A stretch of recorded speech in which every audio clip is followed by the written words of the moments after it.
And we're live. Hello everyone, this is Dwight Woods, the Jeet Kune Rebel, and welcome to the I Love Jeet Kune broadcast number 62.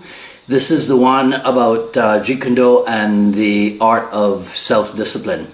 So as you guys are logging in, you know the deal. Be kind enough to say where you're logging in from. Hit the like button, and as the show progresses, continue to hit the like button, and then Facebook will know that we're having a jolly old time here, and they will assign some algorithmic relevance to our program. So Jeet Kune and the art of self-discipline. A lot of times on the program, we talk about maybe solely about the art of Jeet Kune and its training methods and stuff like that. And I was looking at some of my old blog articles, and that's what gave me the idea partially of talking today about, I guess we could call it a more philosophical aspect of Jeet Kune, if you want. On last week's dialogues episode, when we did the open Q&A, and thanks again to all you guys who showed up for last week's dialogue. One of the questions that came in was, what's meant by saying the art of Jeet Kune is simply to simplify. And my take on that was that it means being so skilled at your art that you end up making things look simple, right? Before we go any further, I just want to give what do you guys call it, a shout out, right, to all of our JKD colleagues over in the Midwest, in Illinois and Missouri and Wisconsin and Minnesota, where you guys are having this horrendous weather. I'm doubled up today because it's 60 degrees or so in Miami, so we're freezing. So I could just imagine what you guys are going through. So I just want to say everybody stay safe, and we'll get through this. All right. So to simply simplify is to work real hard at doing your thing and making it look simple, right? So as you guys are coming on, Richard Torres is here, Steve Corley is here, Charles Roberts is here, right? Thanks for logging in, guys. So then the question becomes how to become skilled at your art, right? And that's where the discipline comes in. So there's a Bruce Lee quote. It says, Kung Fu is so extraordinary because it is nothing at all special. It is simply the direct expression of one's feeling with the minimum of lines and energy, right? And then there's another one that says the successful warrior is the average man with laser-like focus. And then we've all heard Sifu and Asano say something like, Bruce Lee once said, I'm not extraordinary, I just do ordinary things in an extraordinary way, or something like that, right?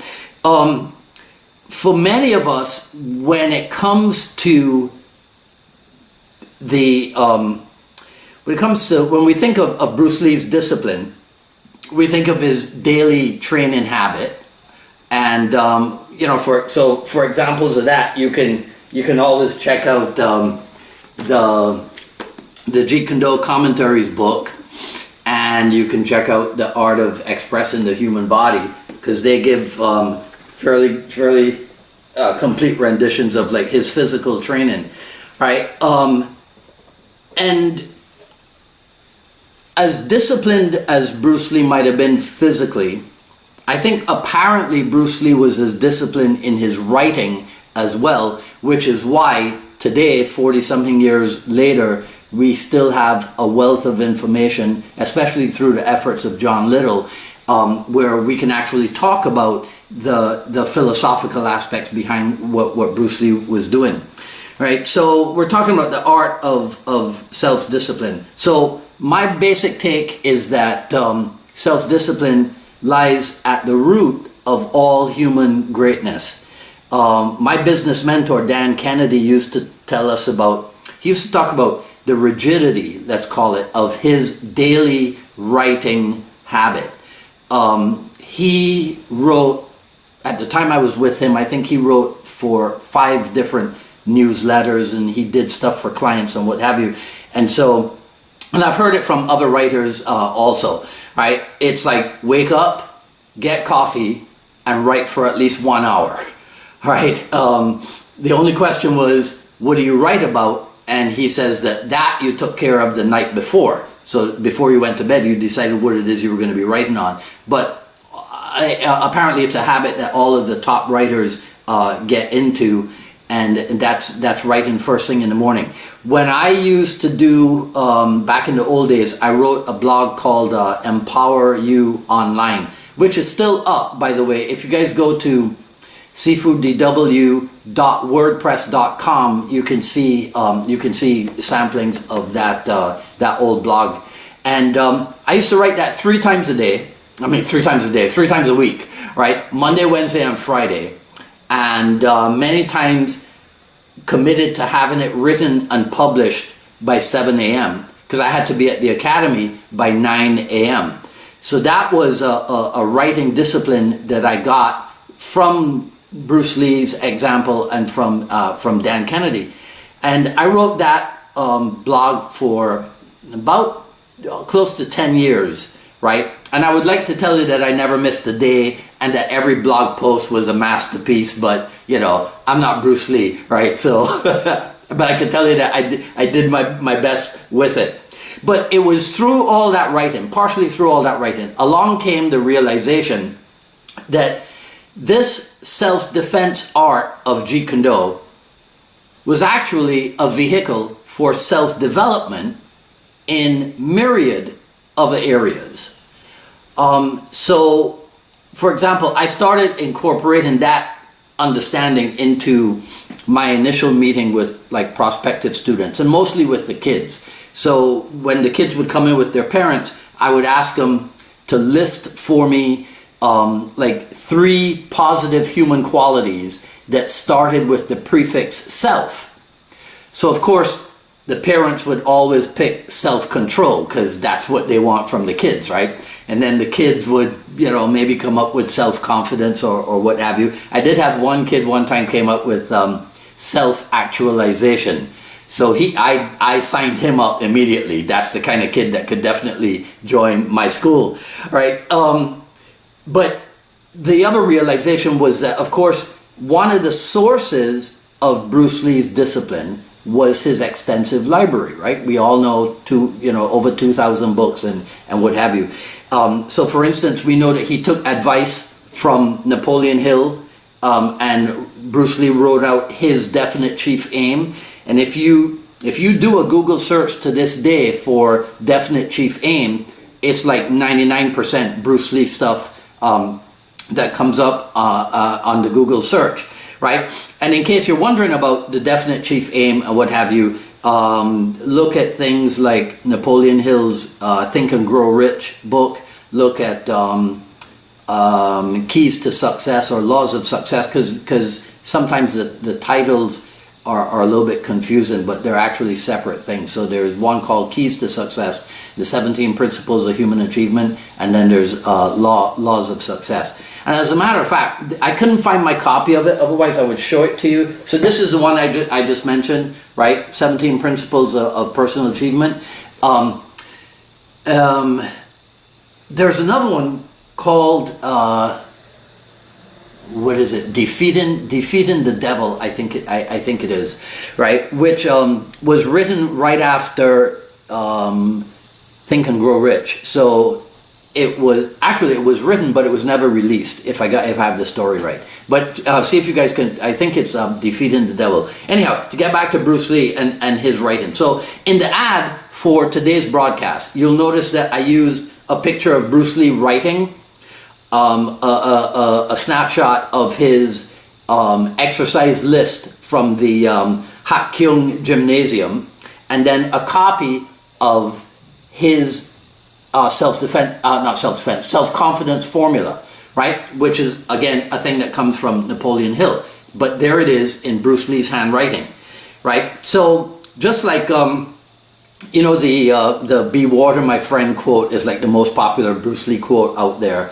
And the definite chief aim is relatively well known, but the self-confidence formula is not. And so what I wanted to do today, I'll read the entire thing for you, just so you guys can hear what it says if you're not familiar with it. And then when we finish up this broadcast, you can start thinking about what I think it'll be evident to you why it is that Bruce Lee was so impactful, right? So the self-confidence formula says, first, I know that I have the ability to achieve the object of my definite purpose in life. Therefore, I demand of myself persistent, continuous action toward its attainment. And I here and now promise to render such action. Second, I realize the dominating thoughts of my mind will eventually reproduce themselves in outward physical action and gradually transform themselves into physical reality. Therefore, I will concentrate my thoughts for 30 minutes daily upon the task of thinking of the person I intend to become, thereby creating in my mind a clear mental picture.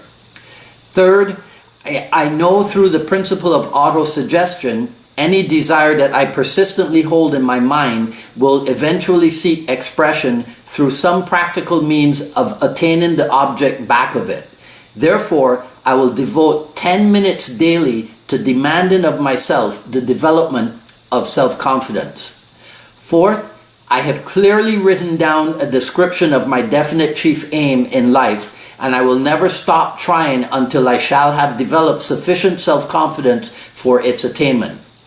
Fifth, I fully realize that no wealth or position can long endure unless built upon truth and justice. Therefore, I will engage in no transaction which does not benefit all whom it affects. I will succeed by attracting to myself the forces I wish to use and the cooperation of other people. I will induce others to serve me because of my willingness to serve others.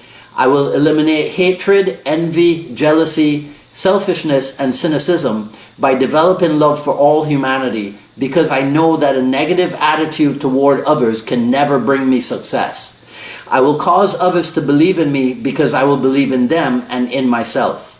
I will sign my name to this formula, commit it to memory, and repeat it aloud once a day with full faith that it will gradually influence my thoughts and actions so that I will become a self-reliant and successful person. You can see that for yourselves.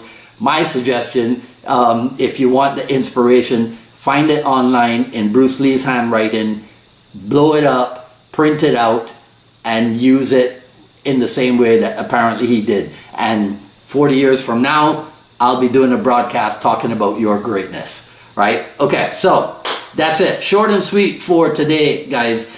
The art of self-discipline. Feel free to share, like, dislike, comment, ask questions. I'll review everything after posting. Sign up for notifications for when we go live here on Facebook and for when we post the new videos on the YouTube channels for both the I Love Jeet Kune broadcast and the Jeet Kune dialogues. ilovejeetkundo.com, Volume 1 of the Quick Skill Series, still available. Help support the broadcast and the dialogues by checking out jkdrebel.com/store. All proceeds go towards upgrading the programming. And be here Friday, February 1st, 3 p.m. Jeet Kune Dialogues episode with Richard Torres, an instructor under Ted Wong, and one of the world's top collectors of Bruce Lee memorabilia. So that's Friday, February 1st at 3 p.m. All right. This is today's shirt. All right. This is one of my cold weather shirts. And I'll see you back here next week for another issue of the I Love Jeet Kune broadcast. You guys take care. Have a good one.